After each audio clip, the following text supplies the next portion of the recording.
And we are live. We're live, folks. Welcome to the Impact Money Show. We're back.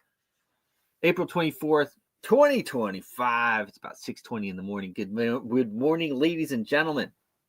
I'm your host, Bruce Porter Jr., broadcasting live from Washington, D.C., where the weather today is a crisp 55 degrees Fahrenheit with zero chance of precipitation, 79% humidity, and a gentle 2-mile-per-hour breeze. Perfect for diving into the financial whirlwind that we've got lined up.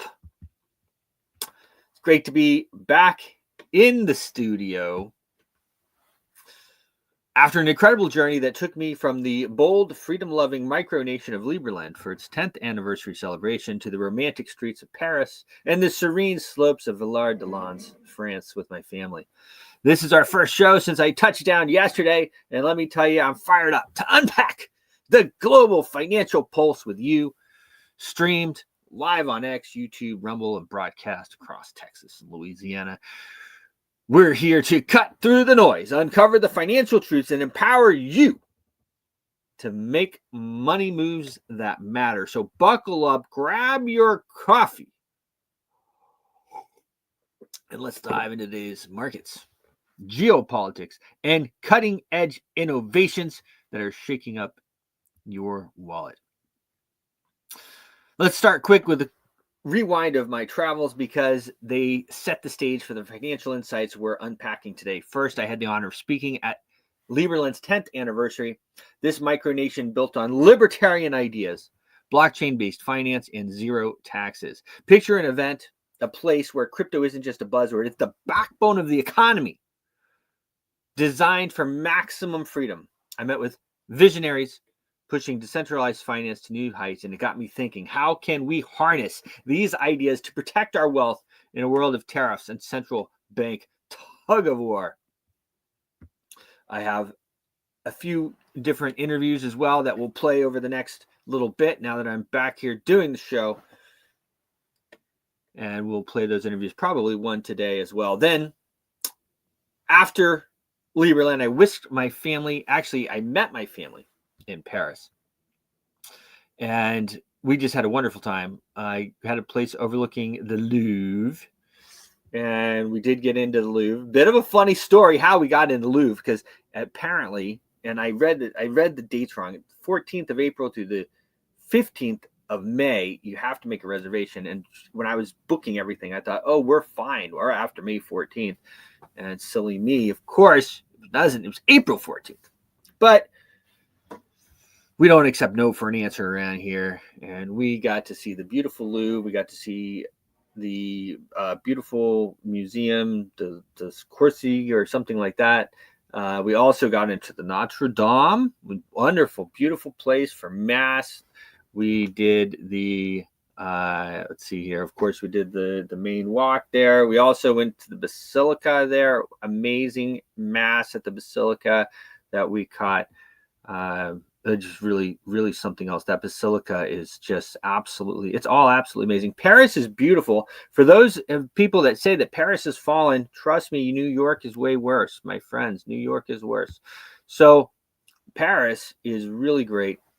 France, unbelievable. Villard-de-Lans, unbelievable. Quiet alpine charm. It was my oldest daughter was doing a skating competition there, so we got to go. I probably would have never gone to Villard-de-Lans, but this is absolutely unbelievable. Snow-capped mountaintops, very comfortable weather. It was just unbelievable. Of course, Europe's grappling with inflation and energy costs, but families are doubling down on their investing. From Liberland's crypto frontier to France's economic resilience are the lens through which we'll view today's market. So let's get into it. Gold is shining bright amid the chaos. Kicking off the markets, gold is still in the spotlight at $3,447. Tomorrow, I'm going to have my friend on the show, Ryan Best, and he has a stable coin pegged to gold. He's really happy right now. We're going to talk more about that tomorrow. Gold is up 1.6% today. It's the ultimate safe haven for a rattled world with President Trump's ongoing feud with the Fed chair, which is a banking cartel. We talked about it all the time. Jerome Powell and talk of firing him has the markets on edge. Add the U.S.-China trade tensions with Trump's 10% universal tariffs and 145% on China, sparking fears of economic slowdown. Seems like all that's being pulled back. Maybe just they were playing the market, crash the markets, take their positions. I mean, I don't want to say that's what they were doing, but it sure looks like it to me. And hopefully you did. I know we did. Rode it on the way down and now riding it on the way up. Central banks, led by China's 333-ton gold grab, 333-ton gold grab, has been making this gold thing just go. Q4 of 2024 this is the time of hoarding metal to hedge against the dollar volatility. People are buzzing about gold hitting 3,500 earlier this week with a 26% gain year to date. It's not a fluke. Of course, we've been talking about gold since we started the show about a year and a half ago, and it has gone up considerably. I think it was trading at about $2,000 there, now at $3,400. What's next? Short-term gold could test 34.15 if Trump's tariff threats on the Fed drama escalate, but watch for a pullback to 32.82 if profit taking kicks in. For 2025, Goldman Sachs sees $3,100 gold, ounce of gold. Remember when they confiscated all the gold from your family back in 1933, they gave your family 25 paper dollars, $25 in paper money for that. $25. That's what they gave them for that. And they were supposed to give it back, and they never did, and no one ever talks about it. And we want our gold back. We want our gold back. Very important. And the Fed, get our gold back.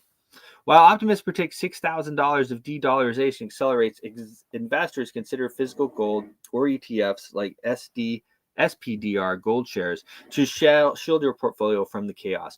But set stop losses near 32.82 for safety. Gold's your anchor when the world's stormy. Hang on tight. Silver is on a dip that is worth watching.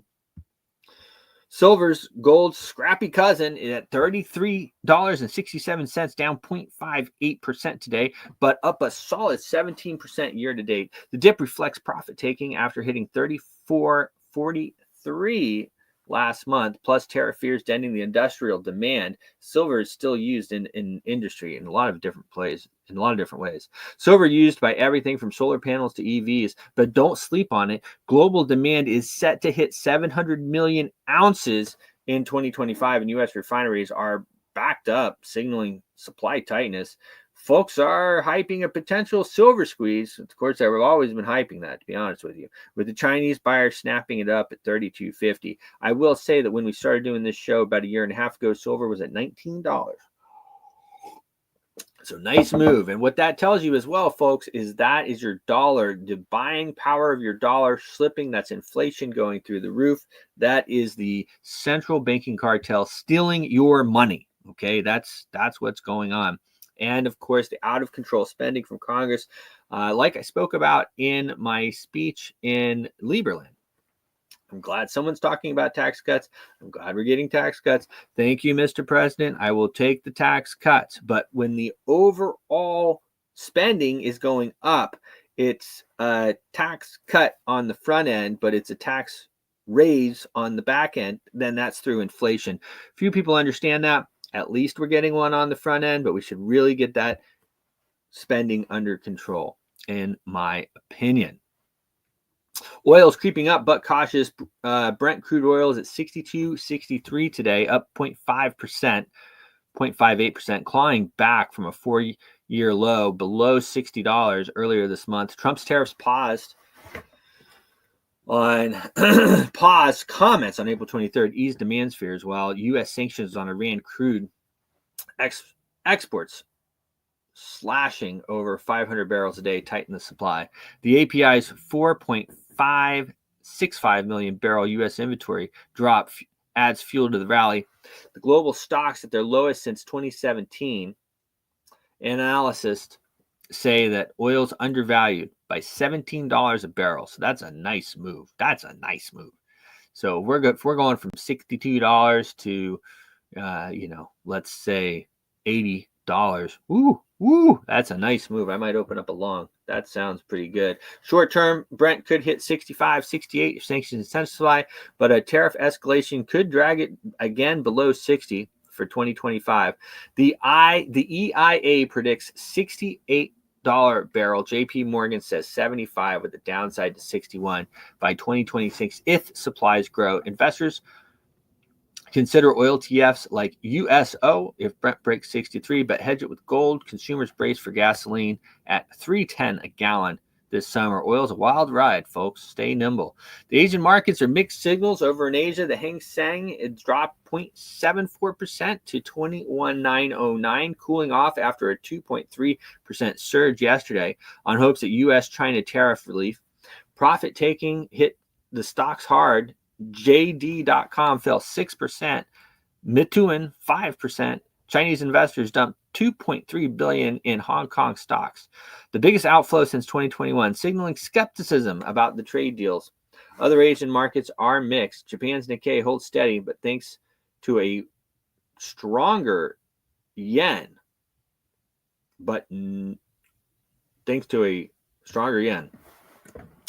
the South Korea's Kospi has wobbled. Expect HSI to test 2100 short term with upside at 22.5 if tariffs ease. For 2025, Asian markets hinge on China's economic data and Trump's trade moves. Investors tread carefully. Gold and crypto are safer bets than a volatile Asian equities right now. The yen strength and the carry trade unwind. The U.S. dollar is sliding against the Japanese yen, with the U.S. dollar Japanese yen at 142.65 on the DXY, down 0.5%. The yen's 4% gain this year is unwinding the carry trade. We've been talking about it for quite a while. Investors borrowed cheap yen to buy high yield assets, and then they don't get much. They don't have to pay much on that, on those yen that they borrowed.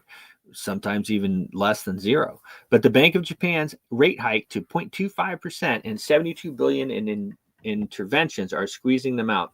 Governor Kuzadu's hawkish tone, that's the central banking cartel in Japan's head guy, targeting 2% inflation adds pressure. Folks are speculating that BOJ is out to crush the carry trade for good. That is something else.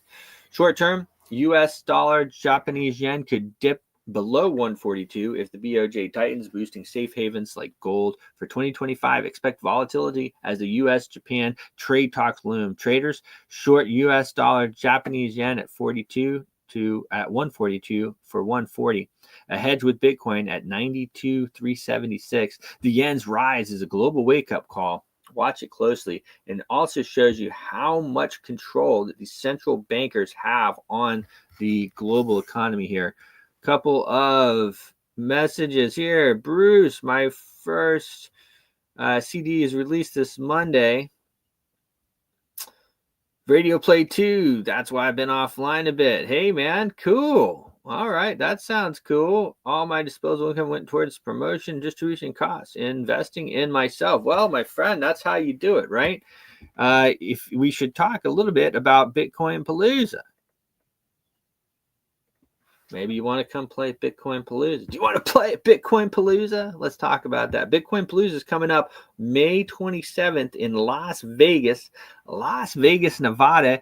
They're holding the largest Bitcoin conference in the world, Bitcoin 2025, or at least in the U.S., and that's in Las Vegas, May 27th through 29th. So on the first night, we're doing our Bitcoin Palooza.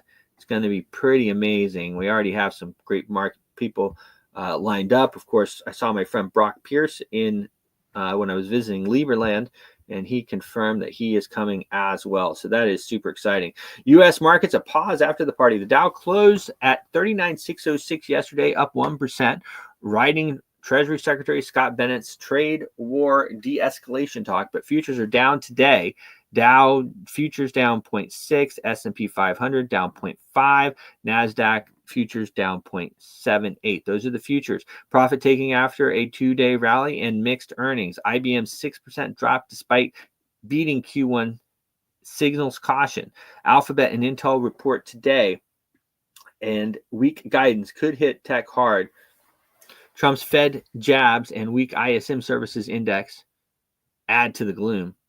Short term, expect a lower open. Dow near 39,348, S&P at 53.67. A tariff deal could push S&P to 54.56. Otherwise, 52.68 support looms. For 2025, UBS sees S&P 500 at 5,800 if the tariffs ease, but a bull market below 51, a bear market below 51.76 is possible. Investors hold DIA at 393 rather, 0.795, and S&P at 533.905, but hedge with gold.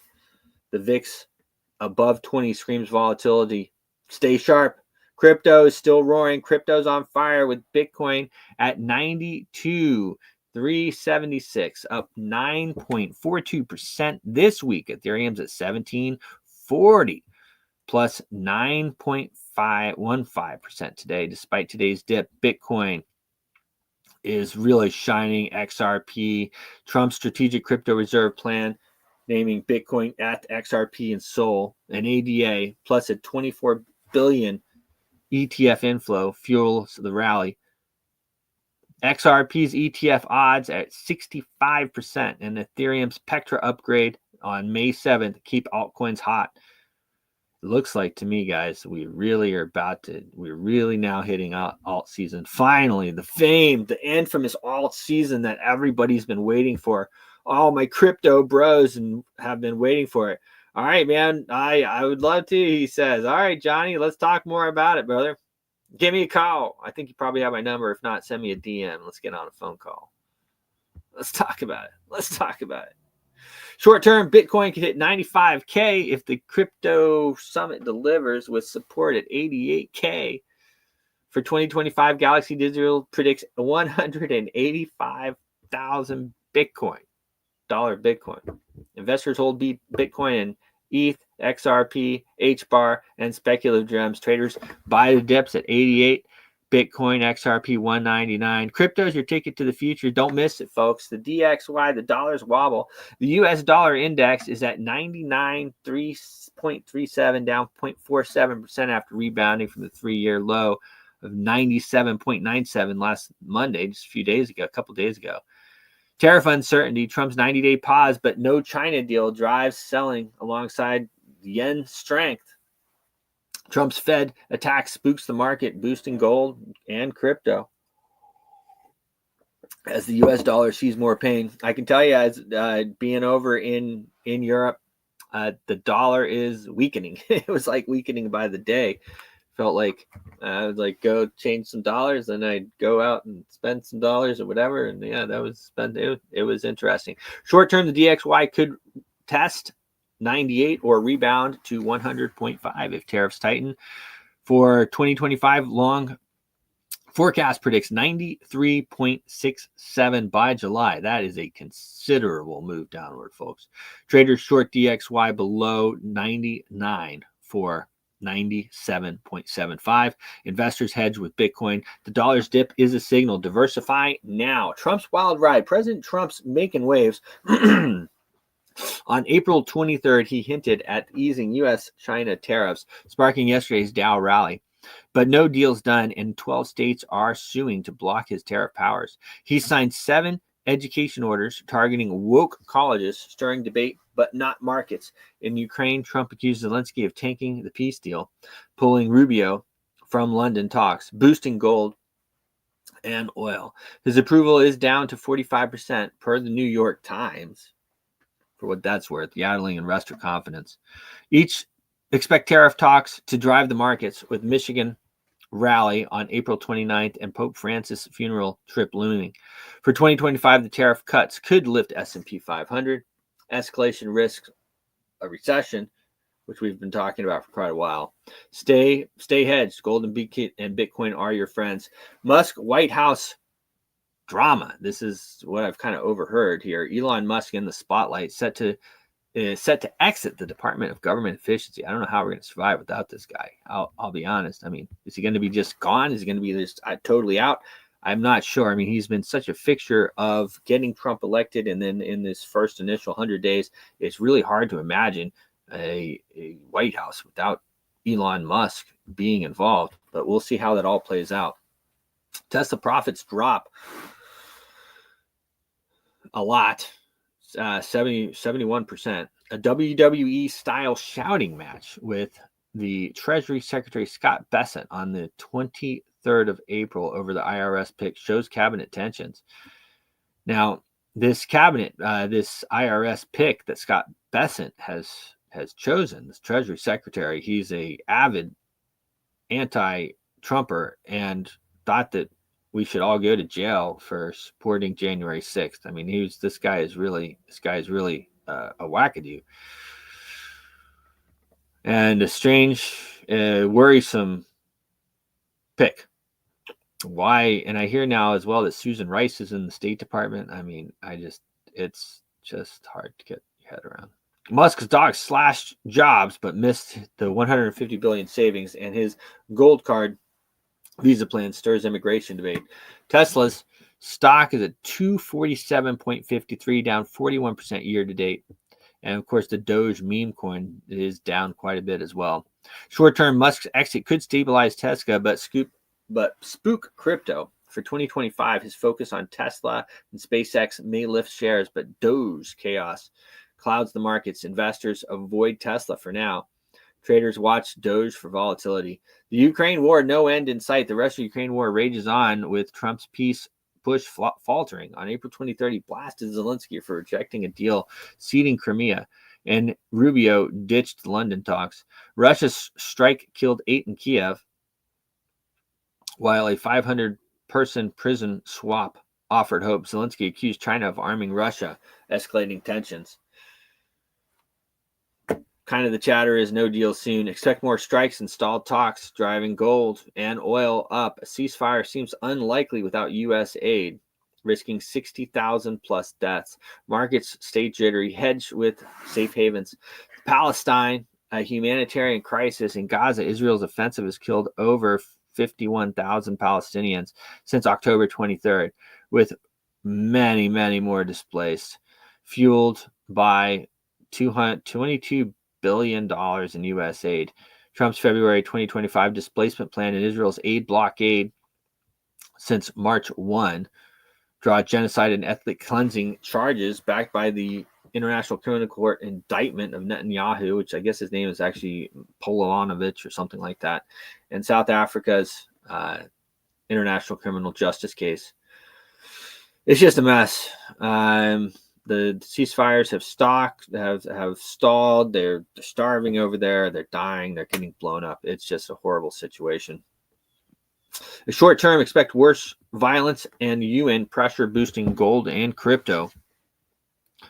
Israel-Iran, a nuclear standoff. Israel's eyeing strikes on Iran's nuclear sites, paused by Trump's Oman talks.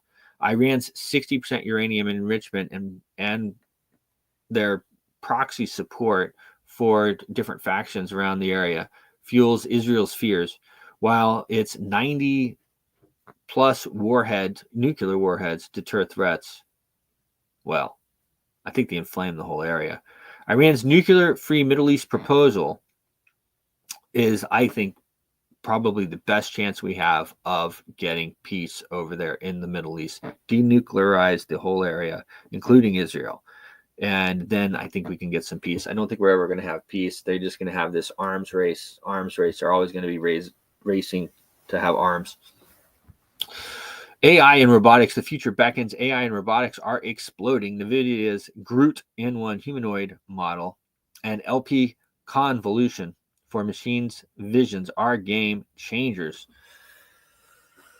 The bio hybrid robots with artificial muscles and Samsung's AI home robot, Bali, signal in a $111 billion market by 2033. Hyundai is deploying thousands of robots and AI-powered prosthetics like bionic hands to enhance healthcare. Short-term tech earnings, Alphabet and Intel could lift the NASDAQ, offsetting the Middle East risks. For 2025, AI's $1.81 trillion market will drive the S&P to 5,800 if the tariffs ease. Investors buy NVIDIA and Alphabet. Traders target 10% gains on the dips. AI is your growth engine, folks. Don't miss it. Longevity, living better and longer. Longevity research is buzzing. A Nature's Medicine study links patient-based diets to disease-free aging, while Timeline's Mitopure gummies boost mitochondrial health. Mitochondrial health. There's a lot going on. Talking about these whey telomere proteins promises longer lifespans, and NAD's young blood therapies are the buzz as well, claiming 5 to 10 year age reversal, but it is early. Man, I got to get in on that.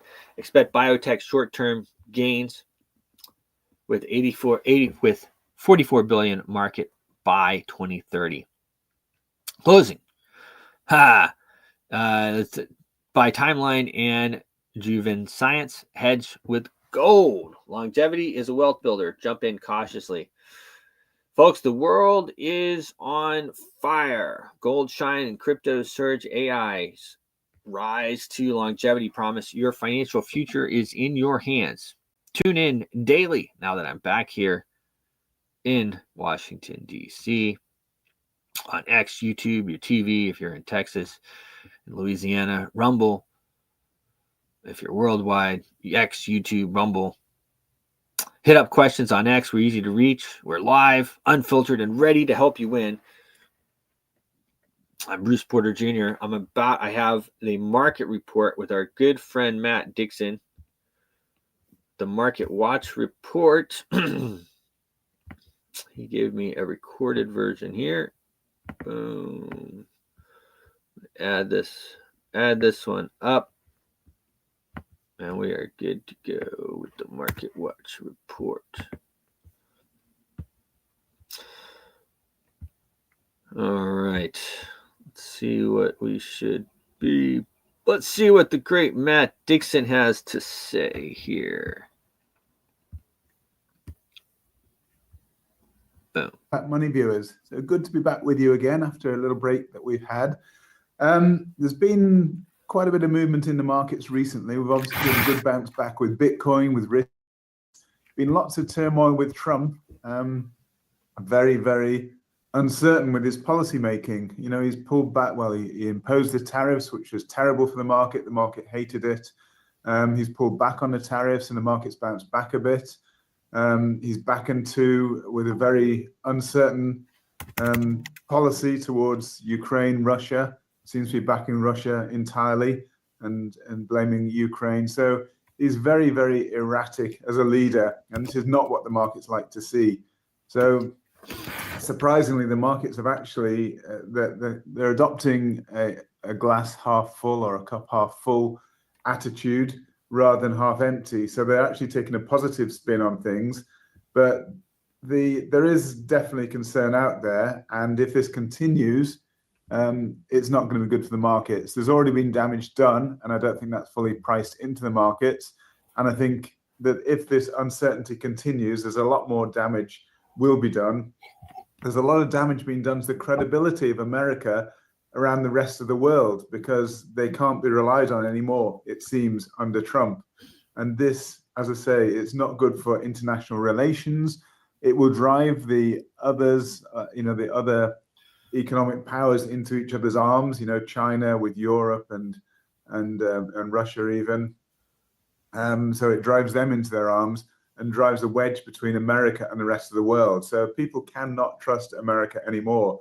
People say Trump, the Trump fans are basically saying Trump is playing a very smart, long game. But he's actually completely incoherent with what he's saying. He doesn't seem to have a grasp of all the facts. And the way he attacked Powell, Fed Chair Powell, has been nothing less than shocking. To say he's basically taking away the independence of the Federal Reserve for setting interest rates. Now, maybe some people say that maybe that's a good thing, but just by attacking Fed Chair Powell for actually doing the right thing in terms of the mandate that's been set for the Fed. So you cannot attack him when he's actually doing the right thing according to the mandate, which is actually to manage inflation, manage growth, manage jobs.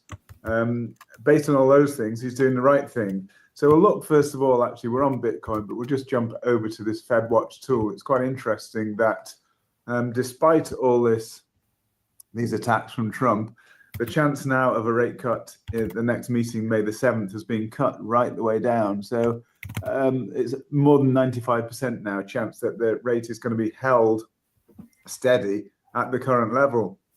So all these attacks from Trump have had no effect whatsoever.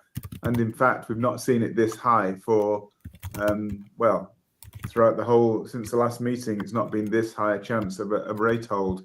So Trump is having no effect on the actual rate setting, which is the way it should be. It's supposed to be set independently at the moment. If that changes in the future, the way they manage interest rates, that's fine. But for now, you've got to support the way it's being managed by Fed Chair Powell and the committee. And at the moment, the market is saying that rates are going to stay on hold, and there's only a 4.7% chance of a cut. So virtually no chance of a cut. But if we just scroll out to March, we can see now there's a 55% chance that rates will be cut in June. But actually, that's actually, we're seeing quite a fair chance, over 40% chance that rates will still stay on hold even in June. So these rate cuts are slipping further and further away, which not necessarily a bad thing. I guess it shows the economy, the US economy at the moment isn't in such a bad state, but these tariffs are going to affect the economy. They likely are going to push up prices. And as Trump says, this is not a tax on America, it's a tax on the foreign entities. That's not the case. It is a tax on America. It actually pushes prices up for Americans. So, again, he seems to be not have a complete grasp of the facts. He talked about Spain being a member of the BRICS nations, which is clearly not true. He says things which are clearly false. So these things don't create confidence in the markets. And I'm just stating facts here. I'm not attacking, I'm purely stating facts. We'll go to Bitcoin here. We had yesterday, we got some various levels noted in here.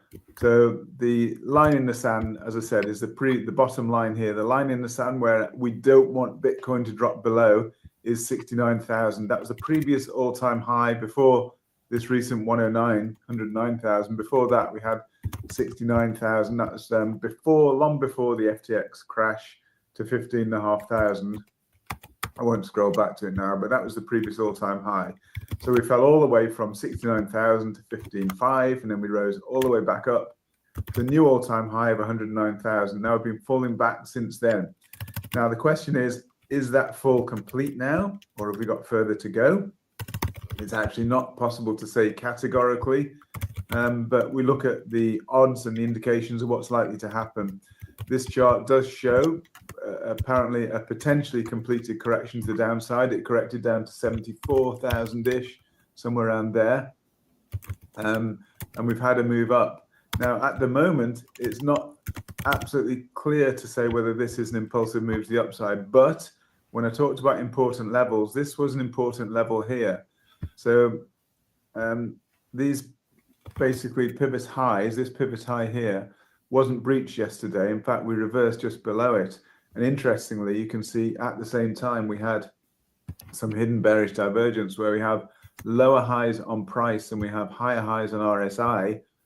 This is on the daily. It's even more pronounced if you looked on the 4-hour. But anyway, we can see hidden bearish divergence. That's basically telling you that price is likely to actually now move to the downside and continue this downtrend here in price. I guess my main expectation is that if this is a correction higher, which I think it actually is, that we will push down again, push down below that 74,000 level there, but hopefully, as I say, not breach 69. So if we get a correction to somewhere in between these levels here, these lower levels here, where I've got the wave 4 indicated potentially, that would be an ideal place for me to buy the dip. So I'm not buying at this level. It's right in no man's land between the high and this local low here. So right in the middle, no man's land. I'm not buying, I'm not selling. I'm basically keeping my powder dry. But if we do see dips, as I said, when it dipped down to here, that was a potential good DCA level, dollar cost average level to potentially add to positions, to long positions. As I say, I wouldn't be doing anything right now, right in the middle of no man's land, right in between the high and the local low. I'd be waiting for a further dip, ideally, to buy that dip.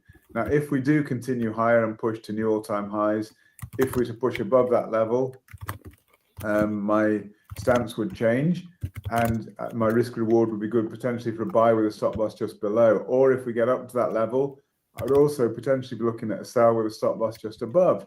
So you use these levels to place your stop losses, whether you're long or whether you're short.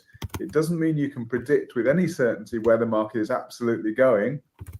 And if you use your risk reward correctly, it means your losses will be small and your gains will be big. And that's what you're aiming to do. So over the long term, do that correctly and you'll make some decent money out of the markets. So as I say, it's quite interesting when you're looking for bearish divergence, so here or any particular divergence, you always want a candlestick to confirm it. Now, yesterday we had, you can probably just about see it, yesterday's candlestick, this is daily, it's a doji. The market tested higher and failed, it tested lower and failed, it ended in the middle. So the next candle following it so far is a bearish red candle. Now, if it ends up red for the day, and we need to wait for the end of the day, so what we're saying is this doji candlestick is an undecided candlestick. So at the moment, the market is undecided. At the moment is looking bearish because we have hidden bearish divergence and we have a doji followed by a red candlestick. But it all depends whether this candlestick finishes red for the day. So today is a very, very important day in the markets for me. So if this, after this undecided, we need to see how this candlestick finishes. If it finishes as a green candlestick, and particularly if it were to break above this level of 95,000 something, then if it broke above there and held above there, that's a really bullish sign, and we're probably going to push somewhat higher. But if we do finish with a red candlestick, it tells you that following the doji, we had a bearish candlestick, and the likelihood is then that we would probably continue to the downside and follow that scenario I just outlined, where we're going to push to lows probably below that 74 level, hopefully somewhere between 69 and 74 to finish off the correction. And that's where I'd be looking to buy the market, ideally. But as I say, at the moment, keeping powder dry, we need to see what happens with this candlestick. Very, very important. We've had a bit of volatility with Ethereum. Obviously, we had a push up. But again, with Ethereum, just look at this long-term picture. This is a daily chart. We can see basically lower lows and lower highs. So from this high, we have a lower high and a lower high and a lower high, lower high, lower high, and so on. Even this push up yesterday, which was quite a powerful push up, didn't go above this lower high here. So again, we're continuing this trend of lower lows, and look at the lows again, all the lows that keep going lower and lower and lower all the way down. So we've got lower lows and lower highs. This is the definition of a downtrend. So at the moment, we have a downtrend still in place for Ethereum. And from this very low point here, we have basically an ABC higher, which is 3 waves, which is corrective. So again, it's looking potentially, especially, let's see how this candlestick ends. If it continues and remains a red candlestick for the day, I'm still bearish. I still think we've got lower to go. And with all the uncertainty that there is with Trump, you know, he's really, really so erratic. This is really unprecedented in terms of a leader basically just chopping and changing and keeping everybody, you know, nobody can plan, markets can't plan, countries can't plan, companies can't plan, nobody knows where they're going. It's basically like a rudderless ship blowing this way and that way with the wind. And this is why the markets hate it and why the markets just can't decide where they're going.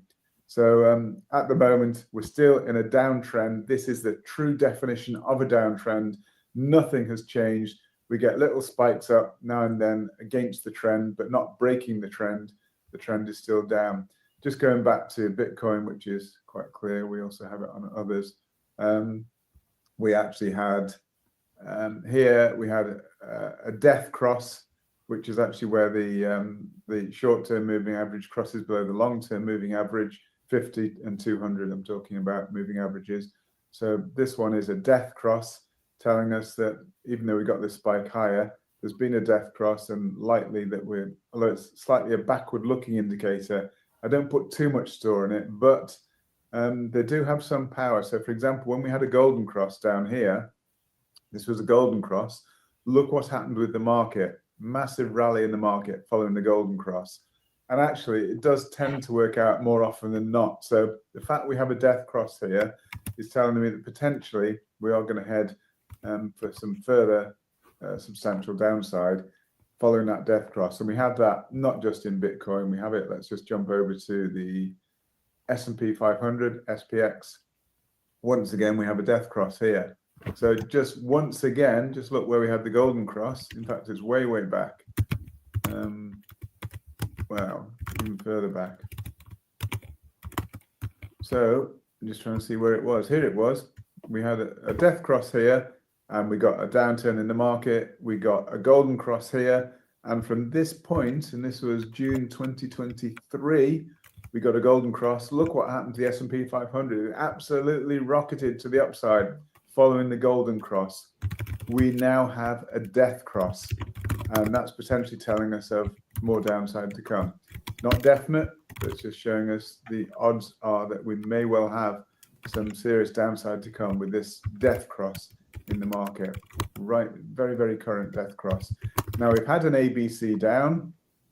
Apparently, I believe it's an ABC. It could potentially be a 1, 2, 3, but for a wave 3, it's not really gone far enough.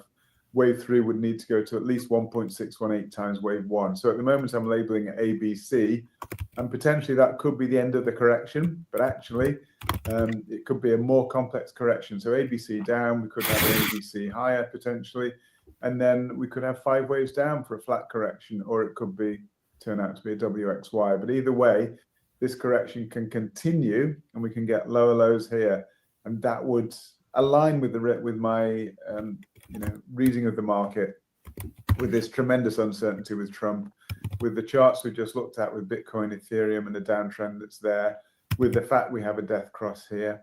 There's a lot of indicators basically telling us that potentially we're going to be heading further to the downside. I'm just trying to look whether there's any particular divergences. No particular divergence that I can see here at the moment on this. Let's just have a look on the 4-hour and just see what there is on the 4-hour. Again, no, there is actually a divergence here, and it is actually a bearish divergence, regular bearish divergence. So I'll put the lines in place. I'll remove this Fibonacci tool so you can see. So I'll just put the lines in place. So we'll look at price, for example, from this peak here, and you go to the solid candle body to this here, we can see it's a downward sloping price. So we've got lower highs on price, and it's actually going to be hidden bearish divergence, this one. And then we look at the corresponding, I have to line it up perfectly, on the RSI. So we've got basically higher highs on RSI and lower highs on price, followed by some red candles. So this is basically hidden bearish divergence. It's telling you a further downward movement on price. So again, that's on the 4-hour chart, telling you that we're expecting, even from that point there, we could expect downward movement on price. That is exactly what's happened. And this is, for me, one of the most accurate indicators there is. Now, I've not been short in the market. Just looking at Solana, I must admit, I was itching. I was desperate to sell Solana. And I don't want to sell short in these markets because there is so much uncertainty with Trump. You know, he's so erratic. Things can change so quickly.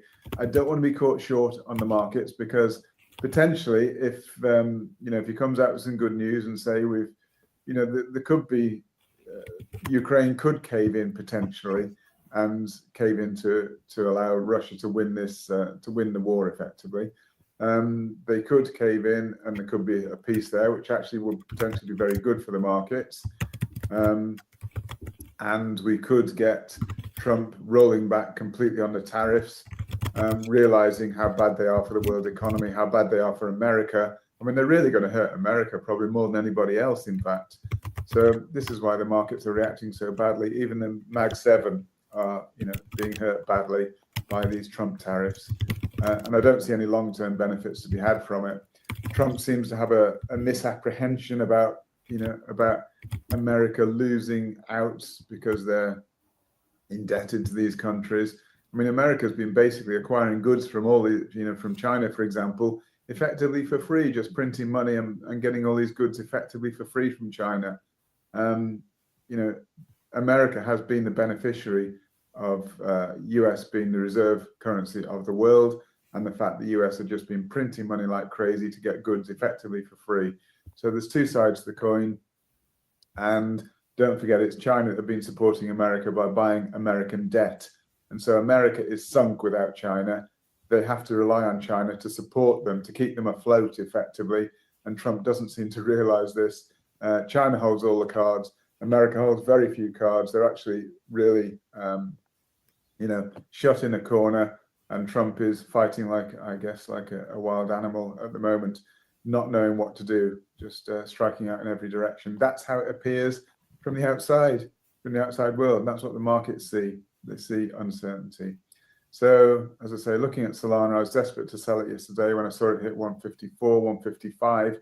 I didn't sell it because I'm just so averse to selling, especially, if Trump were to come out, as I say, and just say I'm rolling back on all the tariffs completely, then the markets would absolutely rocket and I'd be burnt. So that's why I'm not selling. I'm actually waiting to buy lows. You're in a much safer position to buy the market rather than sell the market. I'd much prefer to buy the market. If you buy the market without leverage, you can just hold it long term, and eventually you should be in profit.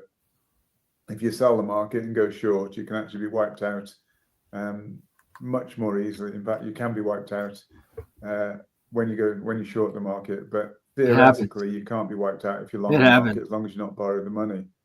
So I prefer to go long in these uncertain markets, but not from these levels. I'll wait for a pullback. And again, if I just scroll out on Solana, we'll again see that potentially, I'm still expecting potentially a further low. It's not definite, but I think if we do see a further low, below the previous low of 90 something, just above 90, was it 94, 95, somewhere around there? I think this is just a correction again. Looks corrected, looks a bit choppy. And we've again got some divergence in place. Again, we probably need to look on the 4-hour, I think, to see the divergence. But we've got this red candlestick here. If it continues and we get a new low, I will be looking to buy. Because even so, I think Trump will eventually see sense when the markets are really in pain and we get further sell-off and pain in the markets. Trump is reactive, and eventually he will react when the bad news hits. So I do think if we see another low, I'll definitely be looking to buy the markets, because I think Trump will hopefully eventually see sense and maybe eventually listen to some advisors that hopefully will be giving him good advice, even if he ignores it for now. At some point, I think he will be listening. So we're still seeing oil price. It dropped a lot. It's probably not a good thing. We're seeing consumption down. We're seeing production up. I think Saudi Arabia's pumping oil again because the price is low. They want to pump extra oil to maintain their revenues. So the outlook at the moment, the economic outlook is pretty weak. And also they're producing more and more oil to try to make up for falling revenues. So probably not a good sign for oil. It could continue to the downside. This is the daily chart. I think that, as I said, when we dropped below here, I did actually say, and this was a long time ago, that we'll probably retest this level, and look at it. We retested it perfectly. This just shows how good charting can be. We retested that level and started pushing down again, and that's precisely what was expected. I did say if we drop below this support here, we're going to plunge down, but then we'll retest it. This is typical charting fashion, and we'll probably push again to the downside to give us new lows. At the moment, there's nothing really to stop oil dropping way down into the 50s. And that would tell us most likely there's probably going to be some economic slowdown in the world. Gold has been absolutely amazing. Look at this, brand new all-time highs again. I think gold is getting really stretched now. I think that may even be the peak there. We are going to see some downside at some point on gold, but longer term, I'm still bullish gold. It is a real store of value. It's a place to hide in times of uncertainty, and I think that's one of the reasons why gold has performed so well. But when we look at all the different fractals, we haven't got time to go into it today, but we look at all the different fractals. I think we may have finished a red wave 3, whether it's here, I'm not sure. But we're getting a correction probably, and then a further push up to the upside to continue the move on gold. So that is a real store of value. But interestingly, actually, Bitcoin has shown itself to be quite a good store of value in these times of uncertainty.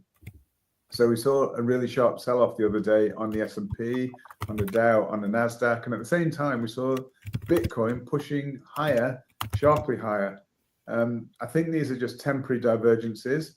I still think that Bitcoin is not a true digital gold. Well, it's digital gold in a way, but it's not a true store of value, and it will still act as a risk asset. And if we do see some real pain in the markets, no doubt Bitcoin will also fall as well. So I expect Bitcoin to have a further correction before we eventually push to new all-time highs. So I'm still bullish Bitcoin, bullish crypto, still bullish S&P, etc. But just short term, I think there's real potential for downside. And gold, I think we'll also get some further pullback on gold before we push again to new all-time highs. So with most of these assets, I'm still bullish. I still think we're going to see new all-time highs, but just not quite yet. If you look at the dollar index briefly, we can see that's been plunging. We're well below 100 now. Whether that's the floor, I actually think that there's, I think we'll go lower, to be honest. And looking at this, I can see a floor potentially of 95. So from this peak here, I measured the magnitude of this move down. I just transposed it, so you can see an ABC higher here, transposed it to the top of that. So this is an A down, and we've got an ABC for a B wave here, and then potentially a C wave down here. Could potentially end at 95 dollar index. And if that's the case, and we then see a rally, that would tell me potentially that we're going to see more at some point soon. We still have more upward movement to come in the markets, but I think when dollar really rallies to the upside, I think that will coincide with some risk event in the market, which causes markets to sell off.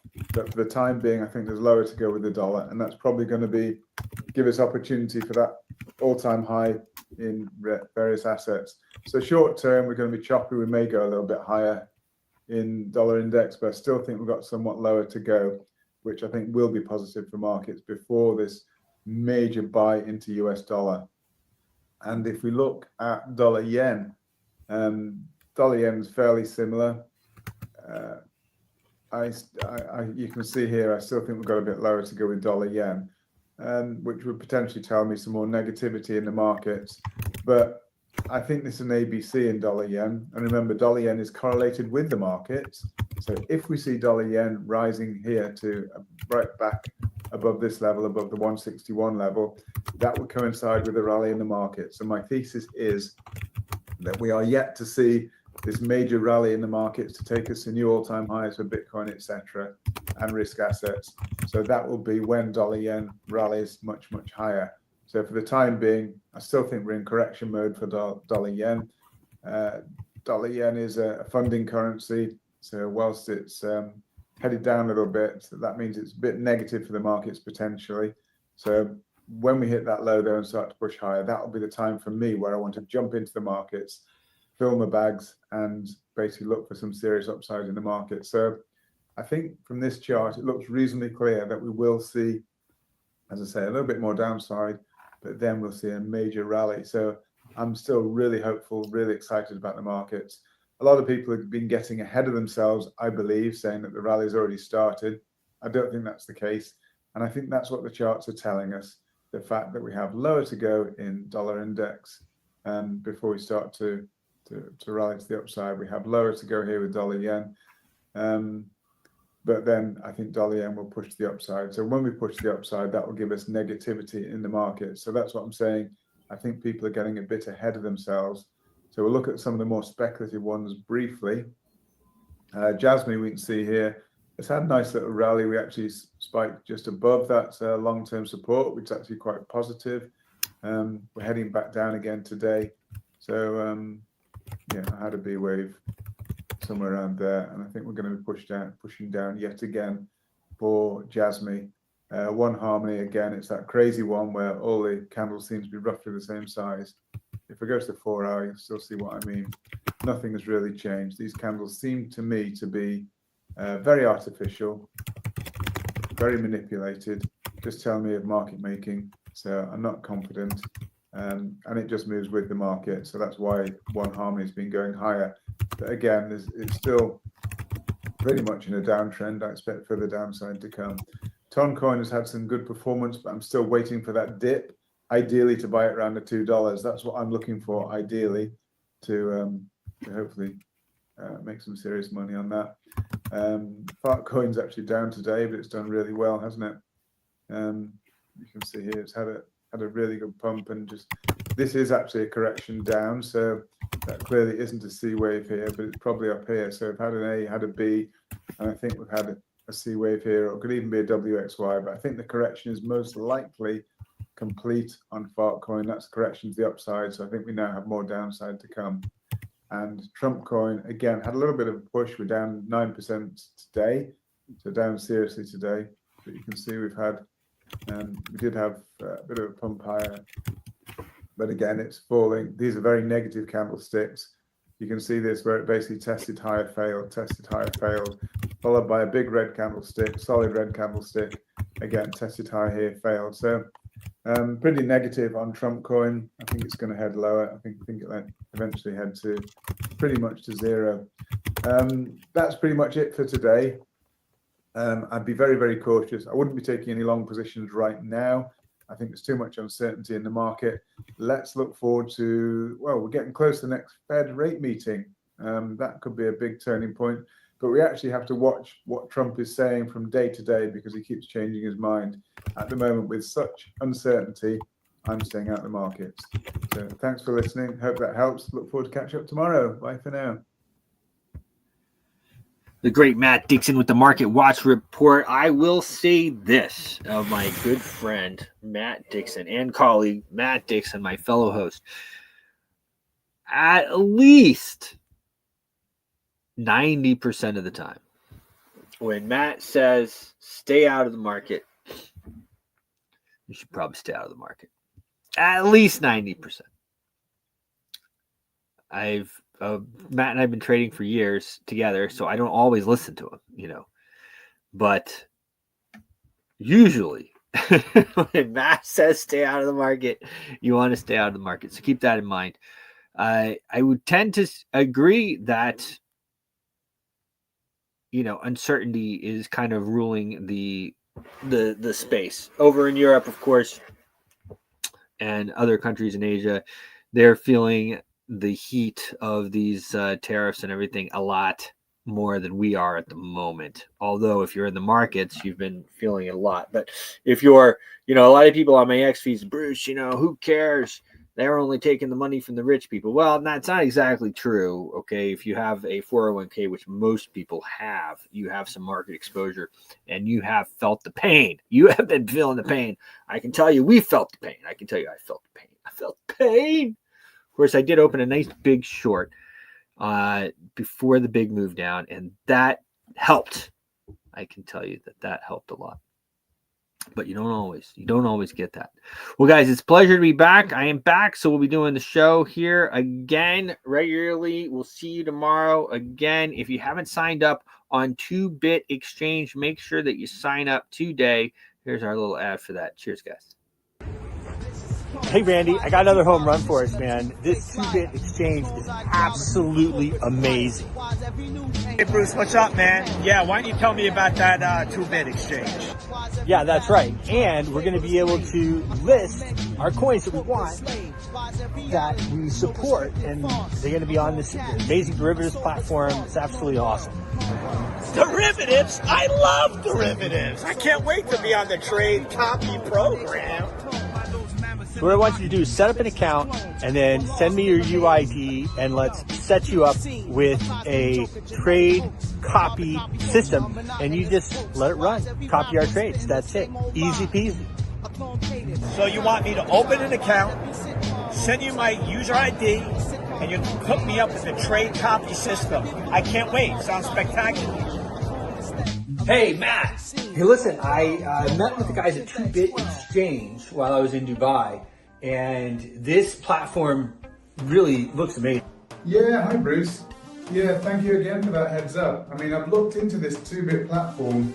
It does appear to have everything we're looking for. Yeah, that's right. 2-bit, T-O-O-B-I-T. They have great liquidity. They have futures platform. There's a lot of functionality that I think you're going to like on there. And they really want to work with us. They want to work with the Impact Money Show. And as you and I both know, if they have a good product and they want to work with us, well, hey, that's half the battle. I mean, basically, I love that copy trade facility. I love the features on the platform. It's basically very simple to use. Our viewers only need to set it up to copy our trades, and they just do all the trades that we do. Makes it really easy for people to participate. I think they're going to love it. I'm pretty excited about it. And yeah, it's definitely going to benefit people. I mean, obviously, with all the years of experience that we can pack into it, and people can basically benefit from that. Yeah, I definitely think it's a goer. Hey, David. Yeah, man, I'm excited about it too. I mean, when you think of the ways that we can help our viewers earn money and be able to participate in the monetary revolution, this 2-bit platform just opens up all kinds of doors that they don't have right now. Hey, Bruce, I'm checking out this platform. It's revolutionary. That's absolutely correct. And the futures platform is amazing. Great liquidity. And the copy trader program, people are going to be able to make the trades exactly when we make them and make the money that we make. It's a win-win for everybody. Open for U.S. customers, and you can deposit money with the credit or debit card. Doesn't get better than this. Beautiful. And what do you think we should use as a referral code? I think we should use Impact Money. That's the one. Impact Money.